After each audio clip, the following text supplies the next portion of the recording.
Welcome back to Clooney Garage. It's Fred here. In today's episode, we're going to teach you how to make your own brake ducts using a MIG welder, a bit of sheet metal, and get them onto your VE SS track ute. Make sure you don't overheat your brakes. When you're looking at these big heavy cars racing around a racetrack, the first thing to go are the brakes, and we're still saving up to buy some Brembo calipers and some decent rotors, but in the meantime, me and Frankie are going to learn how to make our own brake ducting, something we want to do for a long time, particularly for the VF. And since we've got the front bar off, I'm going to start hacking away. No better way to learn. You can buy these brake duct flanges from eBay and Amazon, and they're aluminium. I don't have a TIG welder, I've only got a MIG, so we're going to make our own and learn how we go around the process as well. The other thing we're going to do is we're going to put some higher temp boiling brake fluid in this thing, so probably 10/10 from our sponsor at Penrite. So the brake ducts go in the front bar and the front air dam here, and we've taken out our fog lamps, so that's the fog lamp bracket. And as I've shown on previous videos, the fog lamp shroud here, whilst it's got enough size here for a brake duct, there's no way you can get a flange and get a a ducting on there and clamp it on properly. So what we're going to do is we've taken them out, and Fred Jr., have a look at the size of the duct here, or the space that we've got to work with.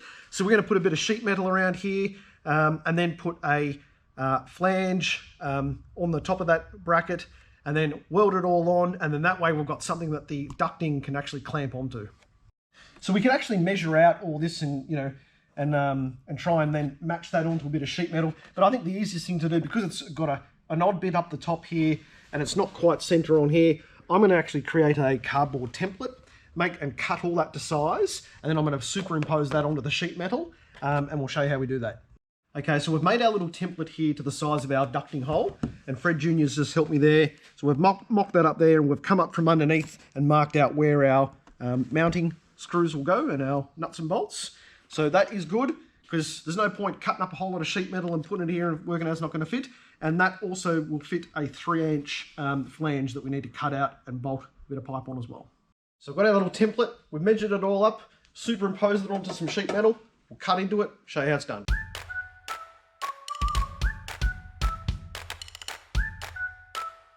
Okay, so our little template looks a little bit like that, and we've just put a router through that with a little 2.5-inch hole, and we're just going to lanish the edges there and get it all ready for welding. I'm going to just cutting up some 2.5-inch pipe in here, which will then pop on the top here and make the flange. There are our little 1-inch flanges. So again, I'll tidy all the edges on him up and grind him off, lanish him, and get him ready for welding. But just before we start welding here, I just want to show you the tools we've been using. So I just used a little Milwaukee hole dozer to route that bit out there.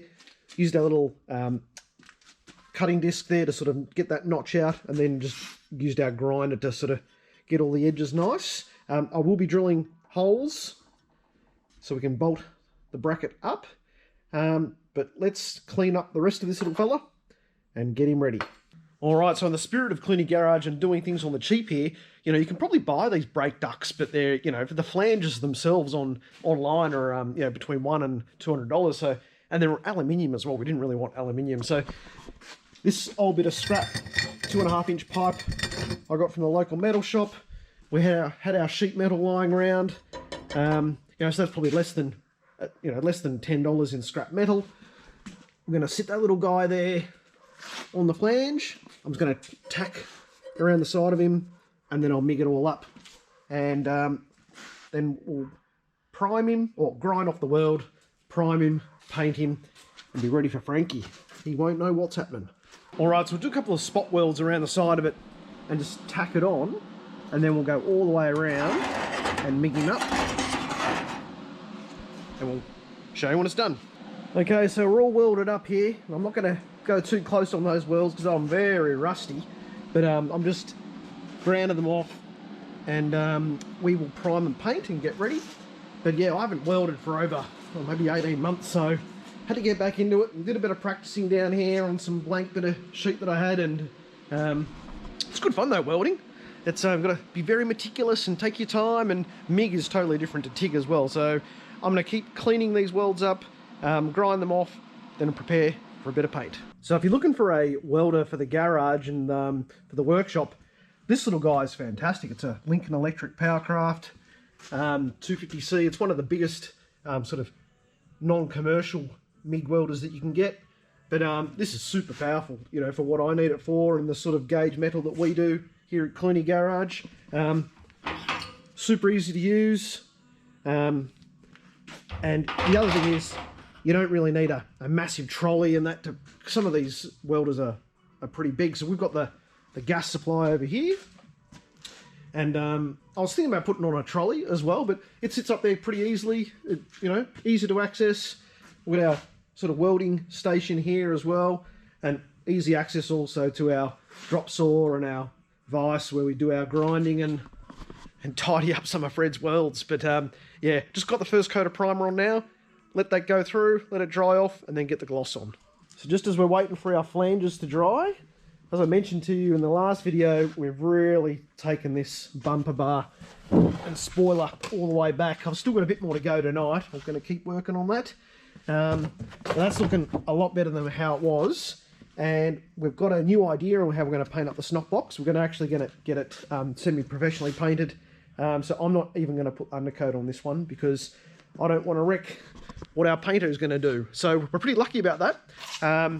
Now I did do the bonnet, as you remember from the last episode too, and we may or may not have to knock that back and blend it in. But overall, not a bad effort, but you know, we just don't want to put an amateur job into the rest of the snot box and ruin someone else's work. So stay tuned on that. We'll have more of an update on that tomorrow. So whilst we're waiting for our paint to dry on our new duct flanges, I am going to work out with my router bit where to cut into that wheel arch.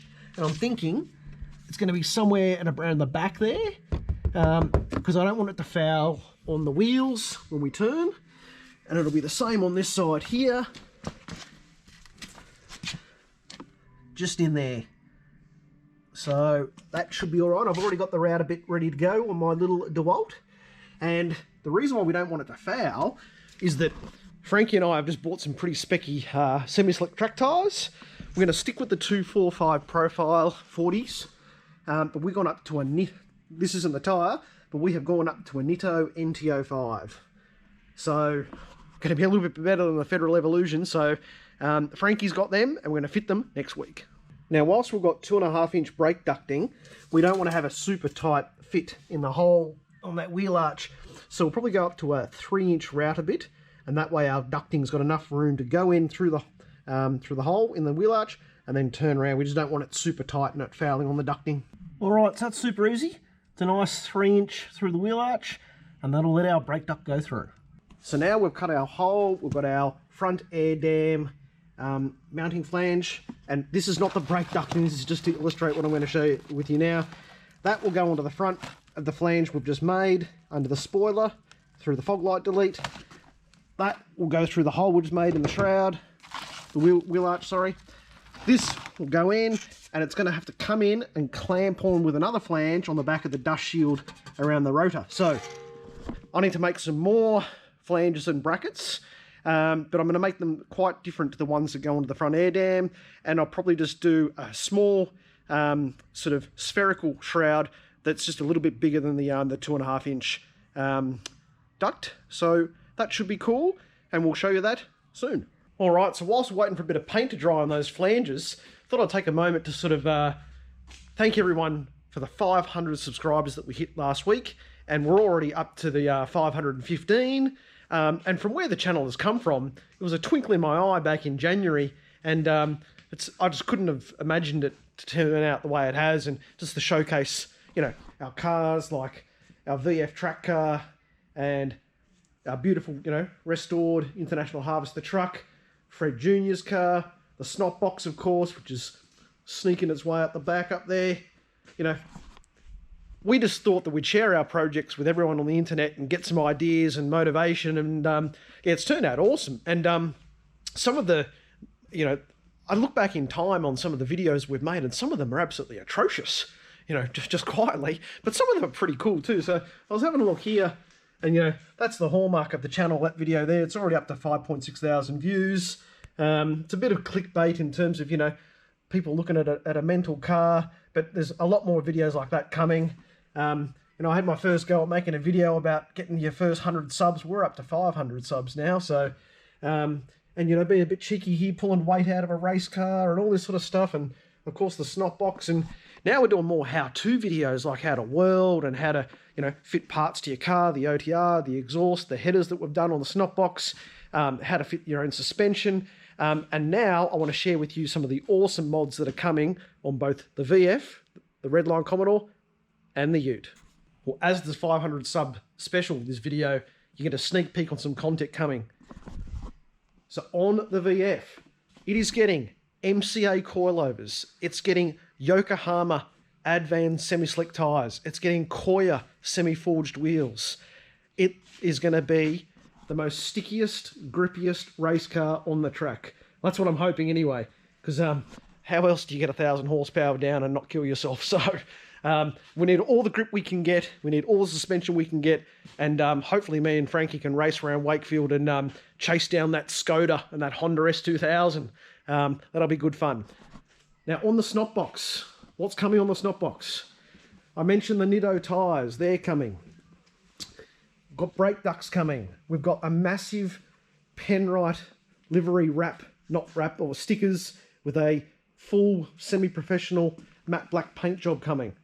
And then obviously, you know, I don't think the lowered springs and coils that Frankie and I picked up off Facebook Marketplace are going to do.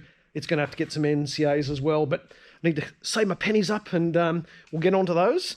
But first things first, you know, it's good to talk about ideas and thank everyone for 500 subs, but let's get back to the job at hand, and that is to fix this bar, finish painting my little flanges here. Bit by bit, job by job, we'll get there, and it'll be awesome. All right, Fred Jr., so we're going to wrap up our 500 sub special today. I'm wearing this silly little bloody hat. Anyway, we've learned a lot. We've got these brake ducts sorted. This is probably the best one over here, Fred Jr., and a weld always looks better with a bit of paint on it. So, haven't welded for a while, you know, but getting back into it, learn a lot. We're going to get these brake ducts onto the snot box. We're going to make sure we don't overheat our rotors on the racetrack at Wakefield. Don't do it for Dale, do it for Brocky. Catch you later.